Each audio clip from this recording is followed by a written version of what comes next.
excited for this week's guest. It's a little bit more of a somber topic, but one that deserves our attention as a society to try to be better. Kirsten Rambo is the executive director of Stand Strong, formerly known as the Women's Shelter Program of San Luis Obispo County. She came to California from Atlanta, Georgia, where for 6 years she led the National Domestic Violence Prevention Program at the U.S. Centers for Disease Control and Prevention, the CDC, and worked in Africa on projects in Malawi and Sierra Leone. Kirsten has been working in the field of domestic violence since 1997. She's been featured in local and national media such as CNN and NPR, and authored numerous publications about domestic violence. Her book, Trivial Complaints: The Role of Privacy in Domestic Violence Law and Activism in the U.S., was published in 2008 by Columbia University Press and won the American Historical Association's Gutenberg E-Prize. She co-authored the CDC publication on domestic violence prevention, preventing intimate partner violence across the lifespan. Previously, she was for 5 years the executive director of the Georgia Commission on Family Violence, a statewide agency dedicated to addressing family violence in Georgia through research, policy, education, and coordination of local community-based efforts. As the executive director there, she successfully led 2 major grassroots legislative campaigns to preserve domestic violence services statewide. Let's welcome Kirsten. Kirsten, at the beginning of the shelter-at-home lockdown for California, a New York Times article was published tying a surge in calls to domestic violence hotlines to the COVID pandemic. Did you also see these locally? Yeah, we definitely did at Stand Strong, although not right away, which was interesting to us. So we knew that it was coming based on all the news reports from other countries and just what we know about the issue in general. We knew there was nothing about the lockdown that was going to make things better or safer, right, for people at home who are experiencing domestic violence. So the thing that surprised us is that we weren't hearing about it right away. We didn't exactly know why. We were hearing from law enforcement that their domestic violence calls were increasing. And so we were sort of hypothesizing, theorizing about that with our friends at RISE, who they do similar work to us in the North County. And just realizing that either, in some cases, folks were just sort of bypassing us and going straight to law enforcement because it was just sort of that bad that they needed that more immediate intervention. And then also a thing that really kind of became clear is that people didn't have a way to reach us in the ways that they normally do. So typically our clients reach out to us, they call our crisis line when they have a moment to themselves, a safe moment to themselves. And so they're calling when the abuser finally leaves for work, or when they themselves leave for work, or when the children go to school, because they don't want the children to hear that crisis call to us, right? And all those moments that they could reach out to us were no longer available to them, right? Because everybody's just at home now, sort of 24/7, and in some cases not even leaving for the grocery store. You're not leaving, you know, for the haircut. You're not leaving for any of those moments that you would typically be leaving for. And so that let us know that it was hard for them to reach out, for one thing. Yeah. They were less safe than they typically were, because that also means the abuser has sort of uninterrupted opportunity to continue their violence and abuse. And it also let us know we should prepare for a surge once things opened up a little. And we have seen that between January and June, we saw like a 95% increase, the difference in those 2 months, just in our counseling clients. Our calls to crisis line went up, calls for legal services went crazy in the month of June, just really high numbers, and calls to the crisis line as well. So we really did see that. At the same time, we were also seeing things like, you know, people needing to extend their stay at our safe house because, typically it's a 30-day stay at our safe house. And then, we can extend that if need be. We don't usually extend it past 60 days. And what we found when COVID struck was our clients were losing jobs left and right, losing wages, people that you can think of all the many, many local businesses, as you all know, that were impacted and are still impacted. So, people getting laid off and just not having income or having their hours drastically cut. And then on top of that, really hard to find a safe place to go to, right, during that pandemic. So on one hand, you've got people who are really not eager to come into a safe house, like a communal living space with a bunch of people you don't know during a pandemic, when it's all about, a contagious disease, contagious virus. But at the same time, if they're there, they don't have good options about where to go. So we ended up really extending a lot of those stays. And likewise, we have transitional housing units where people stay that are longer term. People do pay rent based on their income to stay in those units, and we've had to really work with people there too, because income that they did have just vanished. And we think about that stuff from a safety perspective, right? Financial stability means security and safety for our clients. And so that's kind of the lens that we think about those things. So yeah. Wow. Yeah. Thank you. That news article, I read it. It was a couple months old because it was talking about China, and the victims, of course, their names were changed. But one woman also said that the constant togetherness exacerbated their arguments. So, they had less time to argue when they were at least going apart from each other for 8 hours of the day. And then now they're just constantly together. So there were more frequent arguments, and they would blow up to much bigger situations. And some of the things that happened to her were hard to read. So, yeah. And I think, even people in healthy relationships experience that, right? There's a reason absence makes the heart grow fonder.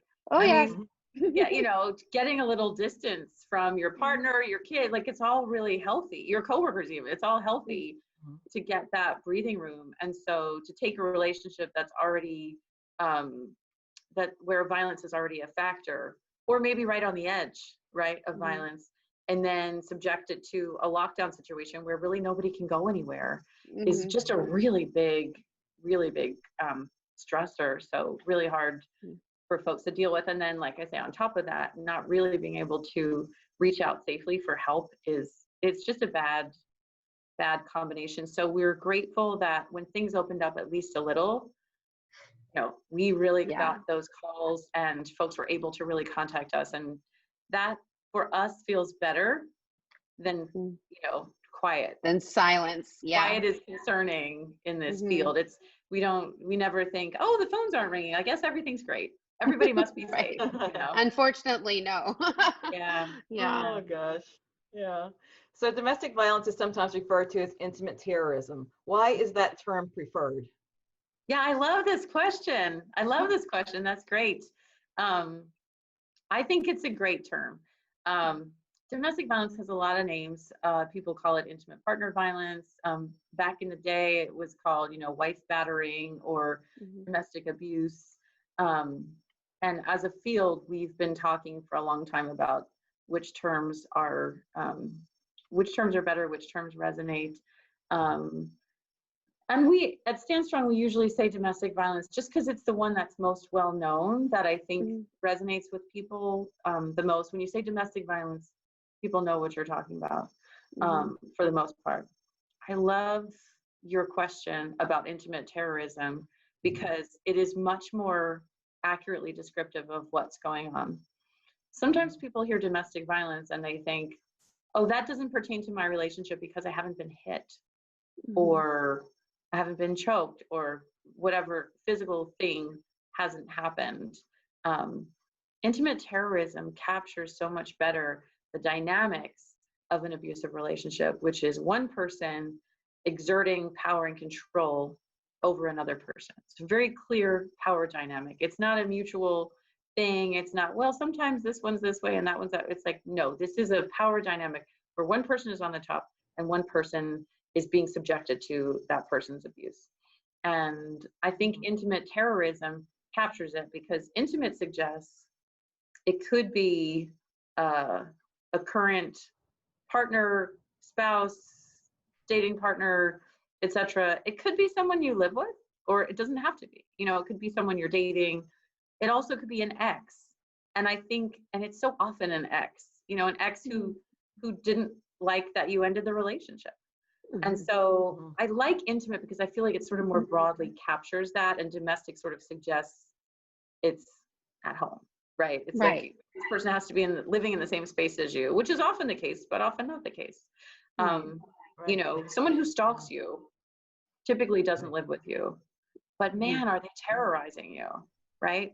And so I think terrorism is really a very apt description in terms of the way survivors describe their experience. When survivors talk about what was most harmful to them, they often say that what was the hardest was this person isolating them from their friends and family, controlling what they wear and where they work and how much money they do or don't have, using their children against them, you know, using their children, like pitting the kids against them is so painful. And then keeping them just in fear for, if you step out of line, here are the things that are going to happen. So survivors talk all the time about sort of walking on eggshells and just moving through the world and through that relationship with this level of fear.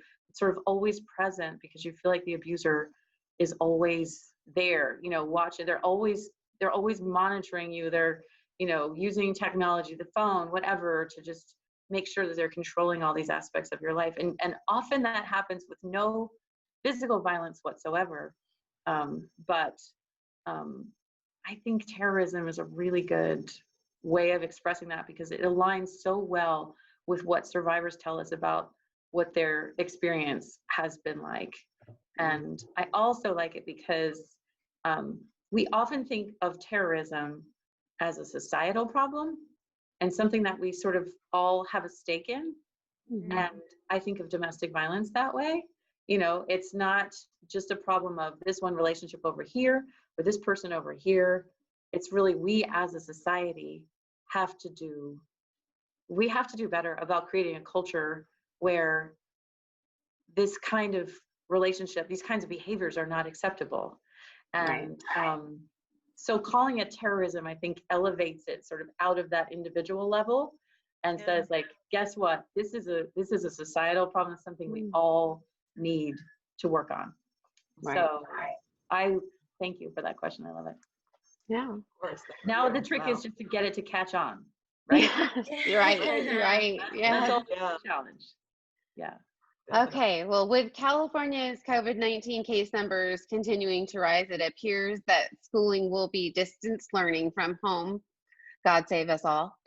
And so, at least at the beginning, so how does this affect, I've heard that it affects children who also might be living in an abusive household. And I have heard some theories about that from teachers and such, but what's your take on that?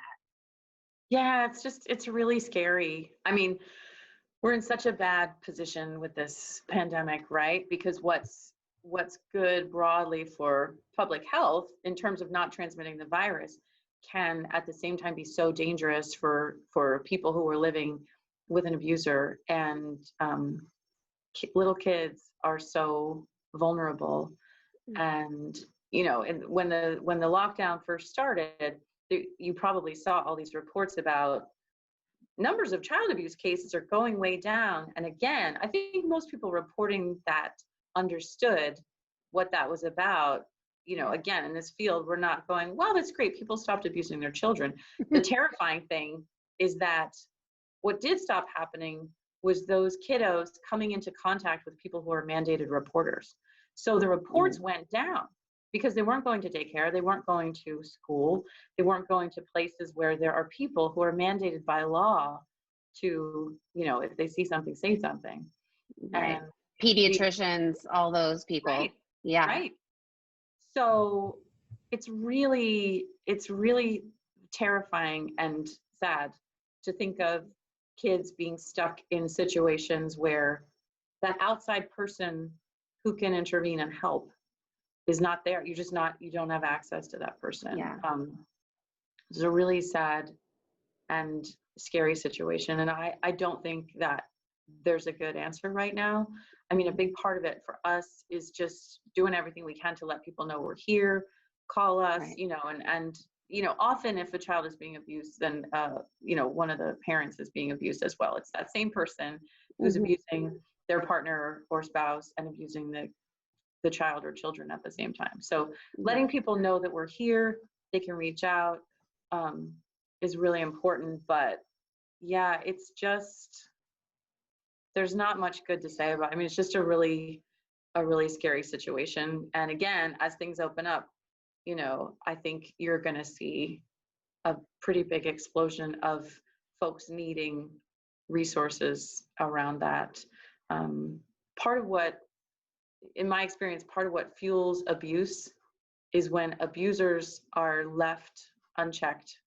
When there's no barriers or sanctions for them, there's no one saying, hey, you can't do that. Whether it's the legal system, whether it's mandated reporter, when there's no intervention, it sort of emboldens an abuser to keep going. And as you said, Ashley, like all the stress of being home together doesn't help a child abuse situation, and can just exacerbate it, because like as we all know, you need a break from your kids sometimes too, and they need a break from you. And that doesn't mean it's anybody's fault, or that anybody's, certainly we would never say like anybody is provoking violence against themselves. That's not how it works. But all those additional stressors of lost wages and constant together time just exacerbate a situation where, someone who is inclined to be abusive has all kinds of access and often nothing stopping them, which is, it's a really hard situation. Yeah. Well, we are all home, but is there a way that we can get some telltale signs to be a phone or anything if we're talking to friends or seeing neighbors outside, that there could possibly be an abusive situation in their household? Yeah, I mean, some of it is the stuff that everybody knows about, like when you hear things at your neighbor's home, which maybe you do more now because we're all home more, and so you're here.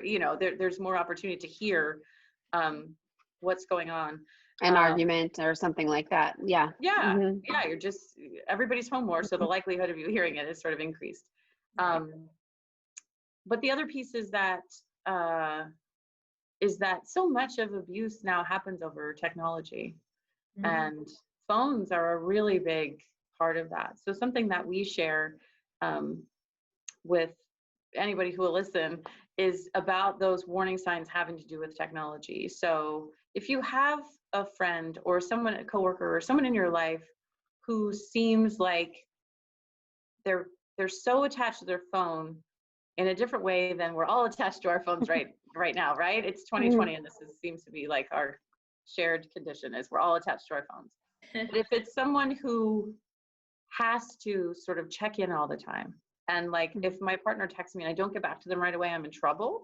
That's a huge red flag, particularly if that person is contacting you all the time, like many times an hour you're hearing from that person, and it's like, I'll interrupt whatever I have to, anything that's going on, no matter how important it is, because I have to get back to this person. That's a really big red flag. And the other stuff is just about, again, this is harder during COVID times, but in general, if you have plans with someone and they keep canceling them at the last minute, if you're contacting that person and they just can never talk to you on the phone, you want to have a conversation, they just can't, because they always have an excuse about, oh, I have to go, or now's not a good time, or, anything that would suggest to you that there's someone in their life who is constraining their ability to interact with you or other people who are close to them. Those are all red flags too. And that may not be an abusive situation, but often those are the things that that people in that person's social circle can see. And sometimes it's a gut check too, like, this doesn't feel right. I will say that for a lot of us, like if we know the abuser, we often know that person to be warm and charming and funny and kind. You know, I think as a society, we have this misconception that abusers like crawl out of the sewers at night and they're green and, you know, hairy or whatever. It's like, no, you know, you've seen anytime, just about any time that someone murders their wife and children, the story in the paper, they always interview the neighbor who says, but he was such a good guy. He was I saw him out there. Yeah, he was so great. I saw him out there mowing his lawn every Saturday, or he was a great Little League coach, or because people are complicated and they're not just a monster 24/7. And so I wish that we as a society would allow for the possibility that that person that we know to be funny and charming and like picks up the tab when we go out or whatever, also can be creating that intimate terrorism in their own home, in their relationship. And the hardest thing for survivors is you finally get the courage to speak up, and you're met with someone going like, oh, that can't be. No, I know that person. They're great. They would never do that. Are you kidding? That's old so-and-so. You know, we've been playing tennis together for 10 years. I know that they would never do that.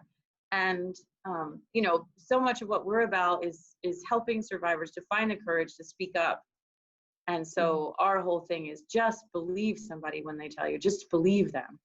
Yeah. And if your gut is telling you, I think something's going on here, this doesn't feel right, believe yourself. Even if you have all this other information going like, but no, I know this person. I don't think they're like that. If your gut's telling you, this is weird, then listen to it, because it can be true that the abusive person is your wonderful friend who's been so funny at every happy hour and also goes home and abuses their partner and or kids.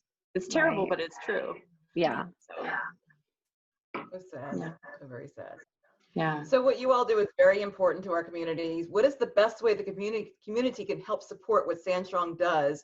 Would it be monetary donations or donations of any supplies or specific items? Thank you for asking that.